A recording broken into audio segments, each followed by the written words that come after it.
Hello, this is Rediscovering Connection, and I'm here today with Emma Padden. Emma Padden and I used to be colleagues many, many years ago in my PR life in London. And Emma has now created this beautiful business called PR Mums, which I'll let her tell you all about. And I'm really excited to explore with Emma. It's been a journey to get to where she is today and really to explore how this idea came to fruition, what communities or individuals have really helped her to bring this to life, and how everything has unfolded since she came up with the concept and the people that have come forward in this new iteration of your life. Hi Emma, welcome.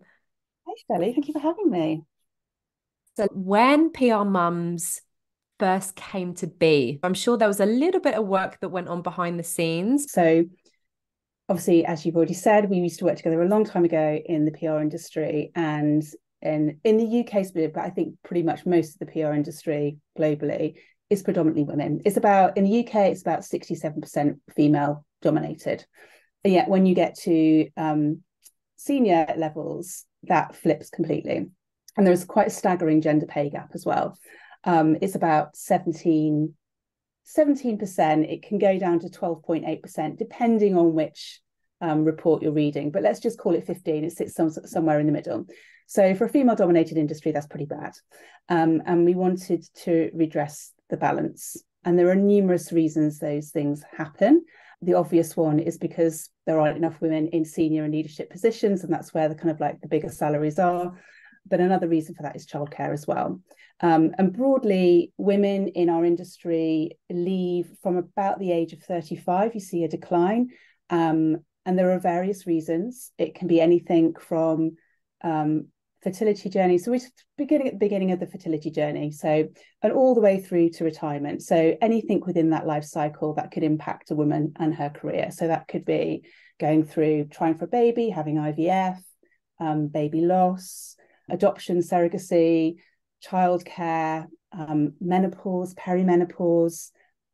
Another big one as well is parental care. So being the person, statistically, or if you're the eldest daughter in a family, you're more likely to kind of look after your parents as they get old and kind of more frail, and then hitting retirement. And when you get to the other end and you've got hit retirement, then you have a pension gap as well, because you haven't been earning the same level of money as a man. So you're going to have less money when it comes to later life. And also, as a woman, you're more likely to live longer than a guy as well. So that's where the motivations came from. How can we start with this? And Mm. childcare, biggest impact on career for a woman. That's where we kind of began, and that's where PR Mums came from. So trying to get women back into the workplace, and if they have left, getting them back in. It doesn't matter whether they've taken 3 years out or 6 months out or whatever it may be, getting people back up and addressing things like loss of confidence, loss of identity, Mm. the kind of other psychological or emotional impact that comes with any of those kind of key markers. Yeah. Oh my gosh. And I so resonate with that. Like I feel like my 20s, I was so self-assured. I could have got any job. I was just so self-confident. I freelanced at Fleischmann for like a year, and then I'd go to Hill and Knowlton for a year, and then I go back to Fleischmann. And I didn't have, if I was coming up to the end of a contract, there was no nervousness. I just knew I'd like jump into another job. And then your 30s, I feel like you're really just finding yourself, figuring out what you want to do with your life. And then maybe coming back in your 40s strong and going, yes, this is me. This is my voice. This is my USP. This is how I can serve. So the 30s, I think, are quite challenging. No, really, really challenging. We've got hundreds and hundreds of women who've already joined our community. So we set it up as then we have a community of women, and we address the kind of challenges in 4 ways. So we have a recruitment pillar. So we work with businesses to look at how they can bring women back and actually look at flexible working options and how, and also it doesn't have to just be for women, men some can be included within this as well. We can come on to some of those things. We have training consultancy, so we work with psychologists to ensure that any training that needs to be or support that needs to be in place from an emotional, psychological level is there. We look at businesses and help them understand things like matrescence. As a woman comes back to a workplace, you're kind of like physiologically changed as a human being after you've had a child, and people that's not kind of like given enough weight or understanding in society, let alone in business. And then, as we've said, confidence will be really impacted as well. So how do people often onboard people that are going away to have a child? How if you're recruiting someone into a business and they've never worked there before, there is a whole entire process to make sure that new person is embedded into the business. But you don't have the same for someone who's gone off on maternity or even paternity leave if it's extended, and your business has fundamentally changed during that time. So how do you support people back in to make sure that you don't really damage someone's confidence even more, overwhelm somebody, or lose incredible talent because your processes aren't in place? We look at policies around women in the workplace. Are they, well, A, do they exist? B, if they do exist, are they being used purposefully? Are they being communicated in the right way? Does the wider workforce understand the impact on what those things mean? And again, I'm using the company's called PR Mums, so I'm using childcare as an example, but it could be anything, again, that impacts a woman. We have our community, and around that, we want that to be a self-mentoring space, so people can learn from each other, personally, professionally. We will have a content platform that people can share their advice, experiences, reflections. We have events as well. They're not supposed to be events that are like, how could AI impact the PR industry? Not interested. They're all about things that could support a woman in their career. And whatever those topics may be. It could just be we have a comedian come and talk, and it's something really lighthearted, and it gives you kind of a bit of a, it'd be, our first one was Harriet Harman. She's the mother of the house in the UK. She's a very, very famous MP, and served on the cabinet. She had lots to say as well. She's a very kind of a strong proponent of women's rights throughout, decades and decades. So she kind of was really the benchmark for the type of person we wanted to have. And it's a space where people can learn and grow together. And then ultimately, what we want to do with this business, fingers crossed, touch wood, is that we start campaigning, and those campaigning and advocacy really starts to change policy within our industry. But beyond that, if we can change legislation in the long run, either by ourselves or together with other kind of people who are advocating for the same things in the space, then that's a huge, huge win. So we can kind of have a more positive working experience for women, essentially, is what we're gunning for. Beautiful. I'm so proud of everything that you've created. And something that really shone out to me was, as soon as I saw your announcement, I mean, I'm sure plenty gone on behind the scenes before you did that public announcement, but so many people came forward. It was like it just went boom. Like, you put it out there and people came running. So people have been waiting for this. Yeah. And that, do you know what? It's, for anyone who started their own business, it's really, really nerve-wracking thing to do. And I was terrified. I haven't done this alone. I've got Fazana, who's a co-founder. There's Hector and Rory as well. They've kind of been from this from the very, very get-go and started this, and have been connecting with people within the wider industry. I was the MD and kind of being the face of it all. As we launched, it was really terrifying, thinking, God, what happens if no one likes this? But yeah, the response was overwhelming, really. And yeah, it shows that there is a need for it. And there are plenty of other people who are talking around this in the same space, which is an amazing thing. But I think, it takes an army to make change. So there's room for everybody. Yes, bring it on, bring those people in. Yeah. If they're speaking the same narrative, right? Better together. Exactly, yeah. So amazing. And what kind of reception, because you've worked at quite a few of the big agencies in London, what's the reception been from the agencies? It's been very, very good. It's an industry that is it's fast paced. It can be quite brutal industry as well in the lifestyle that it enables. So I think some businesses are, yes, they want to be on board, but at the moment that's kind of fairly performative. But there is a willingness to change, and it's just kind of like everyone realizing that we need to do something. What does that look like? How can we do it? And it's not going to happen overnight, but they know it needs to happen, which is the right response. We'd love to change things overnight. We just can't, sadly, but it's great that the appetite is there for it.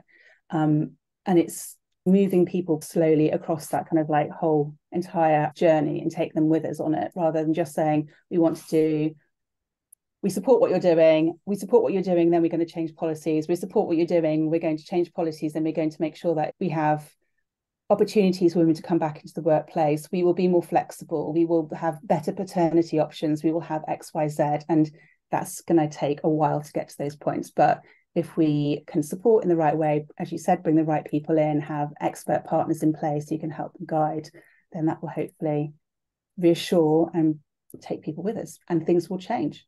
To be fair, things have changed quite a lot over the past, I'd say even 5 years. I think the pandemic has really helped that kind of see what that change could look like, and it, you know, supporting not just people who've got kids at home or other responsibilities, but, you know, even just as whether you're new into the industry as well, and you're starting out and you want to go to the gym, or you've got a hobby that you want to go and do, and everyone's got a life outside of work. And I think it's just even just realizing everybody is a human, and outside of that you've got other, and just taking kind of those the ridiculousness of some of the stuff that we used to do and accept and think was okay, that it's not okay and it is detrimental. And I think as well, you know, even prior to that, the conversations around mental health have just been escalating, which is only a positive thing. And, you know, burnout was a huge thing in our industry. That happens a lot. And I think it's taking away some of that mentality that, you know, yeah, you just come back in, get off you go, roll your sleeves up, go, go, go. It doesn't matter if you have to be up till midnight, you know. And at the end of the day, yes, some of the things that you work on in the PR industry are quite significant. They can be very topical. They can be in the news. But by and large, do you really need to stay up to midnight if you're going to promote a new, or do a communications plan for a new toothpaste? No, you don't. It just isn't necessary. I remember being at one agency and one of the directors was crying in the bathroom because Pixie Lot wouldn't agree to go in a giant can. I was like, but she was like genuinely crushed. And I remember leaving that night going, what are we doing It to just ourselves? it's just it's insanity. I mean, I look back now and I laugh, and I wish I could write a TV show about it, but it will always end up being a sitcom because even though it was like quite severe, it should really sometimes be a thriller, not a sitcom. But you can only look back and laugh at some of the stuff that you thought was acceptable when you went through. You're like, how, what, why was I stood next to a giant lunchbox, you know, with Oreo cookies written on it in like Covent Garden? Like, who I cares? made the world's biggest ploughmans. Like the most It was ridiculous. brilliant. Then we were dishing out samples of the ploughmans. It was for seriously strong cheddar. Oh dear, yeah, some of the stuff. It's funny because in my PR journey, I would always flip between consumer and then purpose-driven work. And it was often like coming towards the end of the fiscal year in February, March, April, when they all had budget to spend to finish off. Then I'll go to like Munro and Forster or Claremont and do the real purpose-driven work. And then I'll go like back and do the consumer stuff and be doing Pringles and I know, completely. It's just, but you know what? The other thing is, as part of this, and I think a lot of this has been quite cathartic setting up this business and talking to people, A, as individuals, you know, B, as kind of like business owners, but also people who would have been clients as well. So from, you know, from businesses, from that side as well. And a couple of the bigger, big global brands that we know, the people that work there, have said, you know, we have people in our teams who are parents and they don't work 5 days a week. They work flexibly. We've been working from home pre-COVID. It was always kind of a thing. And from an agency point of view, yes, we will have our, you know, we look after all of them across the marketing bits, you know, an ad agency will say that, you know, Janet can't work on a Friday, or digital agency will say something, or the media buying agency or something, but the PR agencies never say a thing. It's like it keeps showing up. So we'll keep abusing that. So unless they say something, you won't change it. It's like that power dynamic. I know when I went in-house in 2017, and after running my own boutique agency for 5 years, and it is almost like you're on the other team when you've got a client, even though you go out for a drink it feels like you're on one team. Realistically, you're serving them as a client. And I really felt that going in house. It was like, we're all on the same team.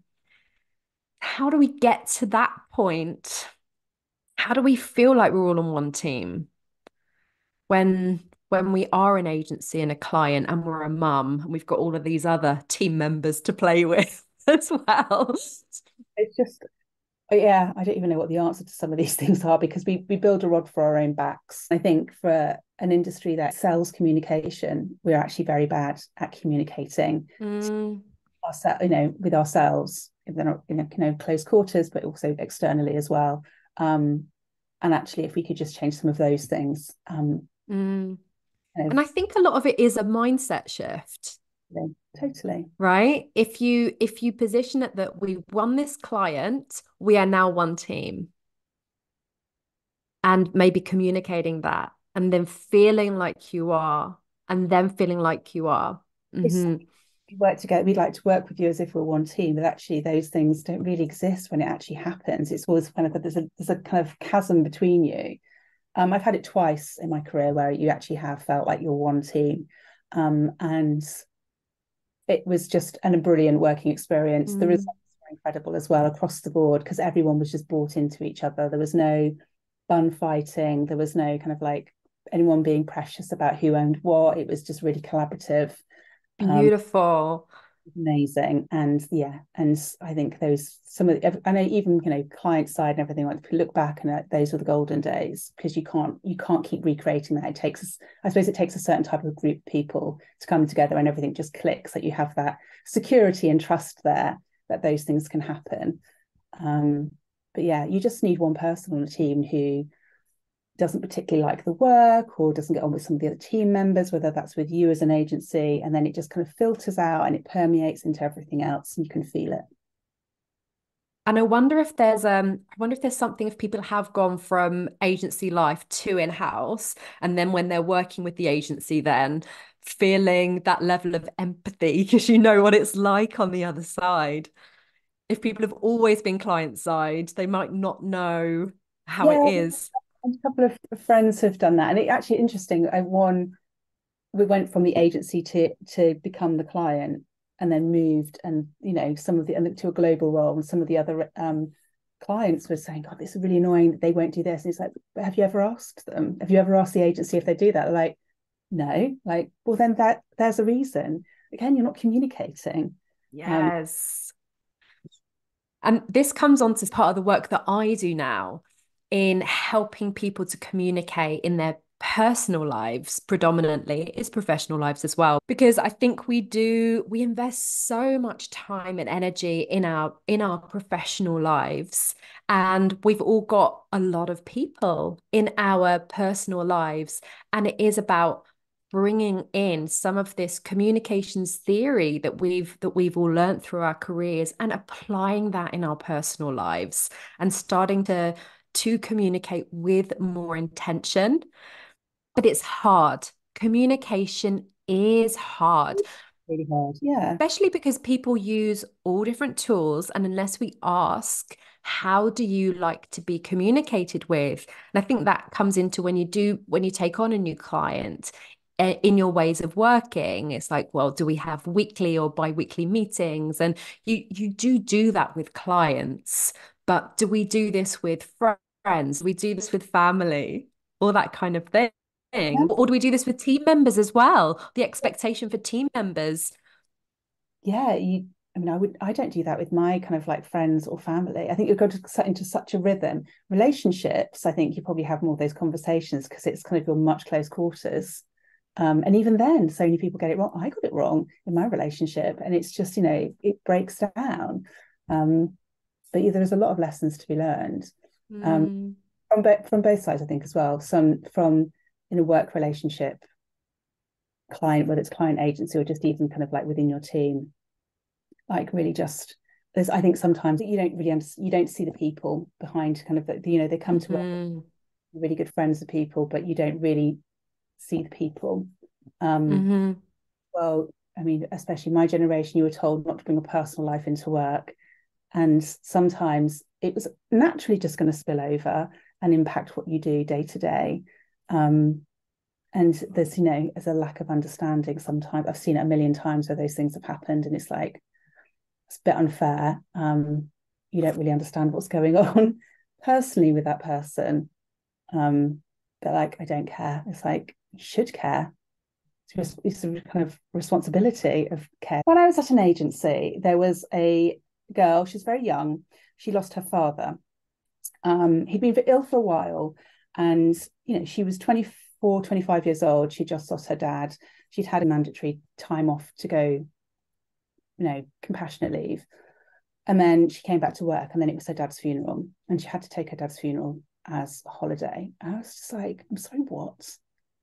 Her dad's just died, and you want to take her actual holidays? I could not get beyond that. I was like, this is just really, really I think it's just inhumane. Like, I understand you have policies in place, but they're not mandatory. They're guidelines, and each case is individual. And it's like, that poor girl. That's her working experience, being told in this company, which is supposed to be this amazing company globally. It wins all these employee awards and so forth, best places to work.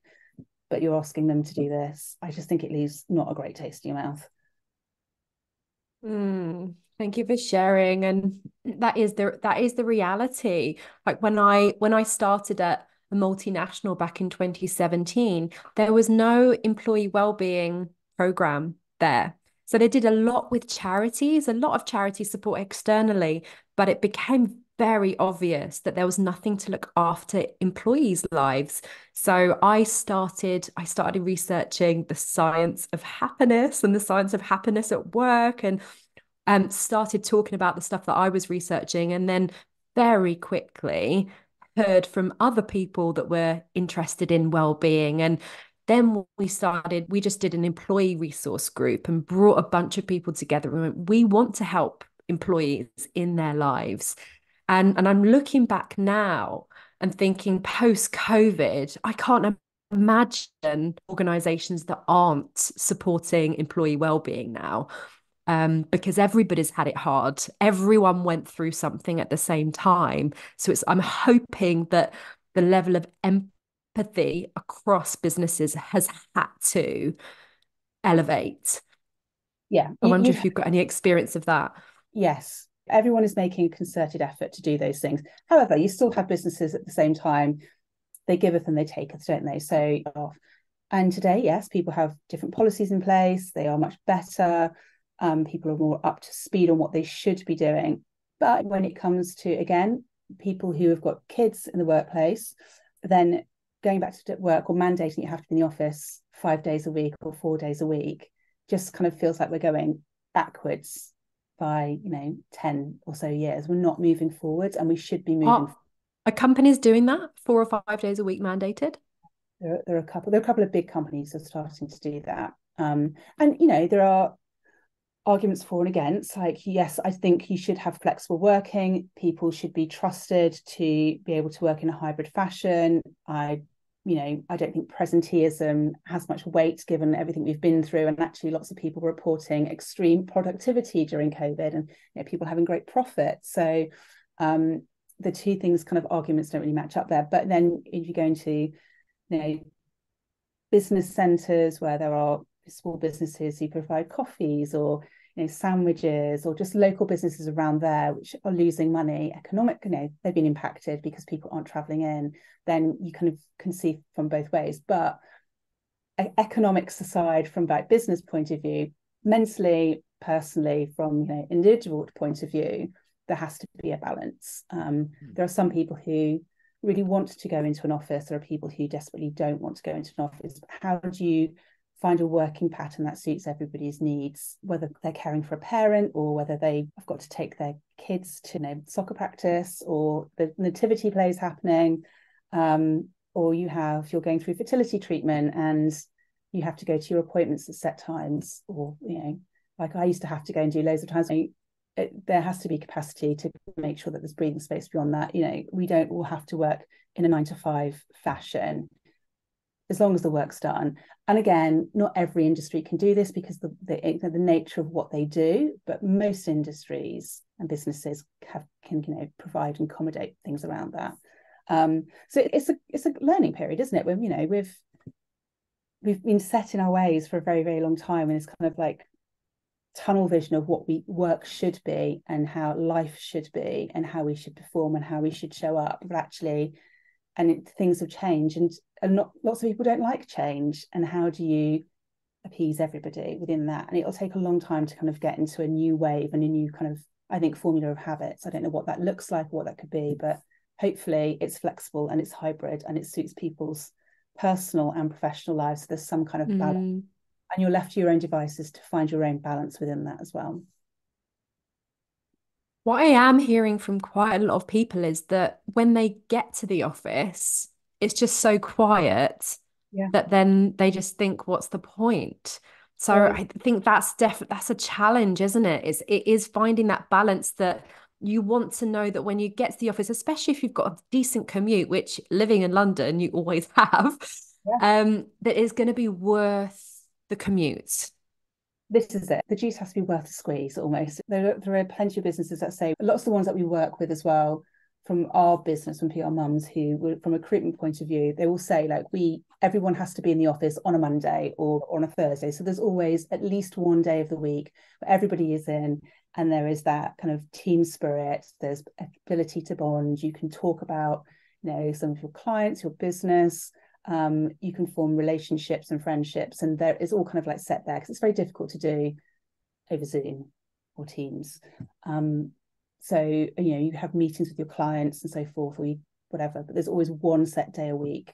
Some businesses have gone up to two, but usually Yeah, that feels good, doesn't it? Because yeah, you want to know, and then you go there and you know that you're going to see with teammates, and you organize lots of face-to-face meetings for whilst you're there. Because I'm not somebody that needs a lot of physical connection to feel connected with people, but I need some. And yeah. I think So that's it. And especially if you are a mum that's been off on mat leave and you get back and everything's changed and you get back to the office and no one's there, like to really feel like you are back in the culture of the organization. I think culture has been impacted. So how do we create culture when when they're not there or in a remote environment? Has that come up for you guys? yeah, huge. And I think, again, this is what I found actually really interesting. It depending on the type of business you're working with, and I'm sure there is kind of more in this as well, is what people define as culture. There are some people who will define culture as, we've got a great company culture because we have beers at 4 o'clock on a Friday and we have pizza. That's not culture. And there are others that we do these great things together as a team. We have these great policies in place. It depends what you individually define as culture, what you as a business define as culture, and how you kind of find your happy place within that as well when you're looking for new roles and places to work. And there are some people who are very happy with 4 p.m. beers and pizza on a Friday. Others people, like myself, I've definitely, younger years, I would have thoroughly enjoyed that. Friday night, free beers before I go out, amazing. Now I can think of anything worse. And I'd want something very, very different, as long as I've got time to see people and build those relationships, and feel as if it's a safe place to work as well. Like you're respected and you're valued, and you can contribute, and it's collaborative. That's kind of a better kind of my kind of perception of culture and what their business is doing in, are they doing good? Are they purposeful? Are they contributing themselves in kind of other ways? Do I feel like I'm able to kind of contribute towards that too? So you go home at the end of the day and you're like, oh, I've enjoyed today, versus waking up the next day with a hangover. Right. And then you wreck your whole weekend for just finishing work. So I'd love to just delve into, whilst we're wrapping up, just thinking about the different audiences that PR Mum serves. So we've got mums or possibly dads coming back from mat leave, also got agencies and potentially clients as well. And what's the best way for all of them to get involved and to learn more about PR mums? Majority of our audience are female, over the age of 35. I'd say about 90% have kids. We do have a lot of guys on, I know, are part of our community as well. We're open to pretty much everybody, very inclusive. And anyone can get in touch, through social media. LinkedIn is probably our main channel of communication, and then Instagram or Twitter, X as it now is. I can never stop saying Twitter. I Sorry. know. And then, yeah, so we have other ways that people can get involved. Events, anyone who wants to be part of it as a speaker or contribute to a theme, a topic, attend. And the same goes for content as well. I mean, anyone wants to write something or have an opinion, right away. Amazing. Amazing. Well, Emma Padden, it's been such a joy to reconnect with you. And I wish you all the success going into 2024. And I'm really excited to follow the journey to see how PR Mums evolves going forwards. So do I as well. Hopefully, in the future, we can make a big change happen. And that would be the top goal. We'll see. I'm here with you, supporting you from afar. Thank you. Thank you. It's good to see you again. Thank you for having me.